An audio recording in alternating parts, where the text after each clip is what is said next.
You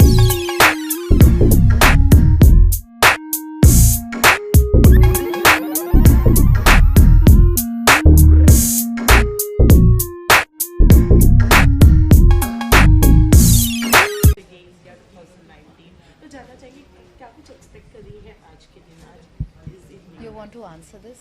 मैं ये question आपका सुशांत को पास करना चाहूँगी because Sushant is the person behind Mister Gay India and हम लोग 5 साल पहले भी associated with this pageant and this give an opportunity to many young gay man a platform. जैसे कि मैंने मिस इंडिया में मिस यूनिवर्स में प्लेटफॉर्म पाया, उसी तरीके से we were able to give a platform to many young gay people to come forward, be the best versions of themselves.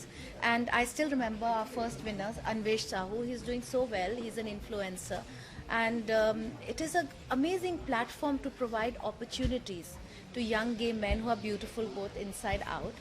And I think the credit for this, इसका जो credit जाता है वो सुशांत को जाता है, जिन्होंने ये जो पहले हमारे मिस्टर गे इंडिया थे एंड इन्होंने इंटरनेशनल पैजेंट में भी बहुत अच्छी achievements pi and he made up his mind कि जब वो इंडिया वापस आएंगे तो वो और यंग लोगों को प्रमोट करेंगे and that's how the whole phenomena started.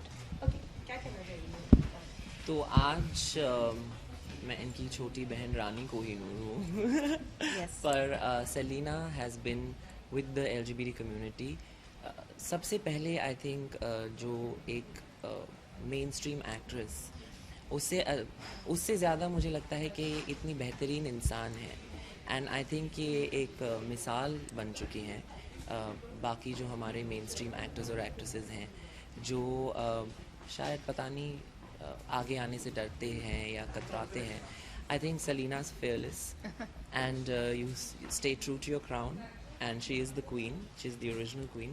She's helped a lot of us and just by being there सिर्फ बेहद प्यार दिया है इन्होंने हमें और वो सबसे बड़ी बात है.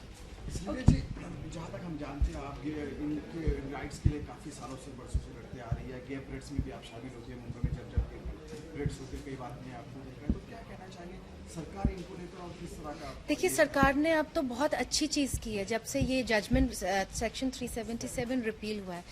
कोई भी चेंज एक रात में तो हो नहीं सकता. चेंज जो होता है हमेशा धीरे होता है, चेंज होता है. ट्रांसजेंडर्स के लिए भी सरकार ने बहुत कुछ किया है. तो ये तो मैं ज़रूर कहना चाहूँगी कि ऐसा नहीं है कि हमारी सरकार साथ नहीं दे रही है. हमारे जो लॉज थे वो ब्रिटिशर्स के ज़माने के थे जो बहुत पहले चेंज हो जाने थे, you know. So I am glad एक शुरुआत तो हुई है कहीं, बट अब जो चेंज आना है वो हम लोगों में आना है, वो हम लोग के अंदर से आना है. कॉर्पोरेट्स को इंक्लूसिव पॉलिसीज़ लानी है, वर्क एनवायरनमेंट्स में इंक्लूसिव पॉलिसीज़ होनी चाहिए LGBTQI कम्युनिटी के लिए.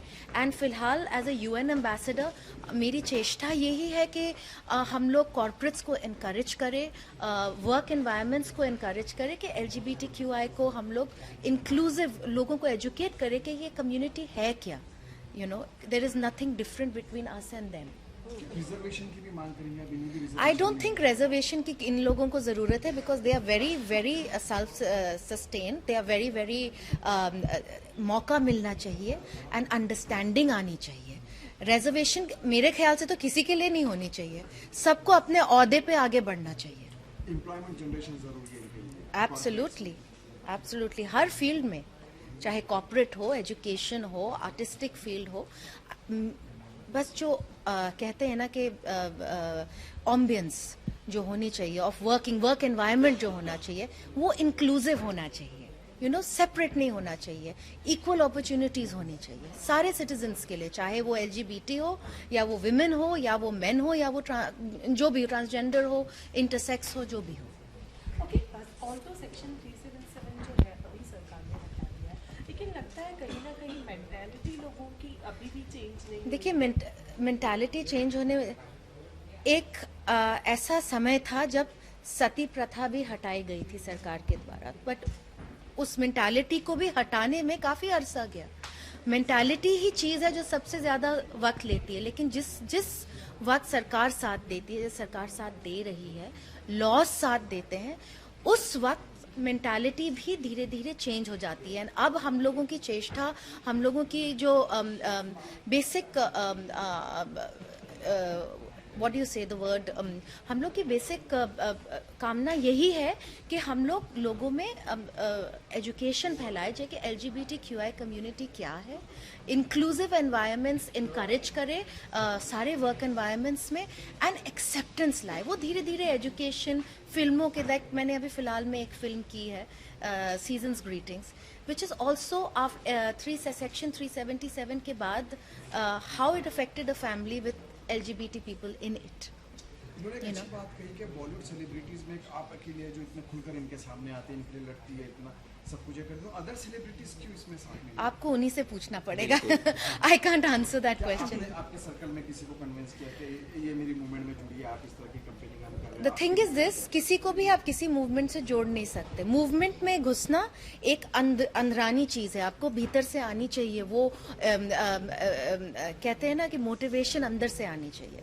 आप किसी को भी किसी भी मूवमेंट में, फ्रीडम मूवमेंट में भी जब हम लोग अपने हिंदुस्तान की फ्रीडम के लिए लड़े थे तो सब लोग जिनके दिल में आवाज जागी थी वही लोग आगे आए थे, you know. So it is about दिल की आवाज।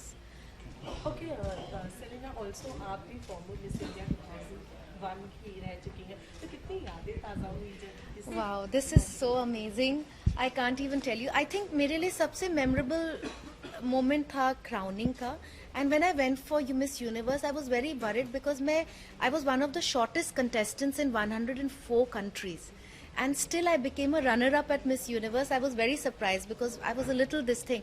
And तब मुझे ये feeling हुई कि you know anyone, किसी को प्रोत्साहित किया जाए, किसी को प्लेटफॉर्म दिया जाए, किसी को मोटिवेट किया जाए तो उनके अंदर जो पावर है उभर के बाहर आता है, and you can achieve anything. And that is why you know I supported Rani, my sister, Sushant, for this Mr. Gay India pageant because, and one of the living examples of that is Anvesh Sahu, हमारे जो first winner थे। He's doing so well, आज he's a TED ex-talker, he is an influencer, he's doing so well, and उनको देख के कितने young LGBT जो लोग हैं उत्साहित प्रोत्साहित होते हैं, and they get inspired and educated. So anything which can bring about a change on anyone's life is worth it, and that's what I learned from Miss India. आपका आइडिया था पूरा इस कॉन्सेप्ट के लिए, जी। तो आपसे जानना चाहिए हाउ वाज लाइक, कैसे आई इस आइडिया से? जब मैंने पार्टिसिपेट किया था 2014 में, तो हमें कोई फंडिंग नहीं थी और मुझे मेरे टिकट्स खुद करने पड़े। इनफैक्ट मुझे विनर घोषित हमारे जो प्रीवियस विनर थे उनके गराज में किया गया था। तो मुझे लगता है उधर से लेकर आज की जर्नी, जहाँ पे आप खड़े रह के हमें क्वेश्चंस पूछते हैं, प्रश्न पूछ रहे हैं हमारे ज़िंदगी के बारे में, बहुत अच्छा लगता है। और सेलिना ने हमें बहुत इनफैक्ट फंड किया था अन्वेष का जो जर्नी थी माल्टा में, यूरोप में, तो इन्होंने फ़ंड की थी और कोई आगे नहीं आता एज आई सेड। और अगर कोई आया होता तो हमें पता चलता। और आज भी आप देख रहे हैं, एक कॉल किया था मैंने और ये प्रकट हुई।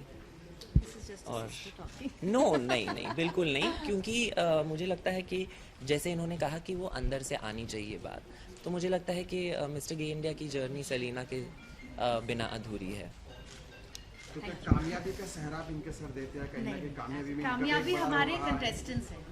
यस, आई थिंक दैट हम सिर्फ उनको एक सहारा दे सकते हैं और हम उनको, क्योंकि मैं भी प्रिविलेज्ड फैमिली से हूँ और मुझे एजुकेशन मिली है, मैं एक साइकोलॉजिस्ट हूँ, एक सिंगर हूँ, पर ऐसे बहुत लोग हैं जिन्हें ये सब कुछ नहीं मिलता, बेसिक एजुकेशन नहीं मिलती और 3 वक्त का खाना नहीं मिलता। तो उनके लिए जब हम कुछ करते हैं तो आई थिंक अगर वो उसको कैरी फॉरवर्ड करके कुछ और अच्छा करें तो हमें और भी अच्छा लगेगा, और वो मेहनत उनकी है। ओके, ऑल्सो फैंस मिस कर रहे हैं आपको कब? बस I am waiting for Season's Greeting to release. मैं काफ़ी खुश हूँ इस फिल्म को लेके because of course it is a tribute to Rituparna da, and also LGBT community को लेकर ये फिल्म रिश्ता रखती है एक तरीके से। Ramkamal Mukherjee is a very dear friend. So last 2 years were very difficult for me with my son's death and my parents' death. And मुझे बहुत अरसा लगा उससे निकलने में. But I think with the love and support of so many people, and my fans also, which continues everywhere, and all of you, the press especially. I am back, and I'm looking forward to a new phase in my life. Thank you so much. Thank you. Yes.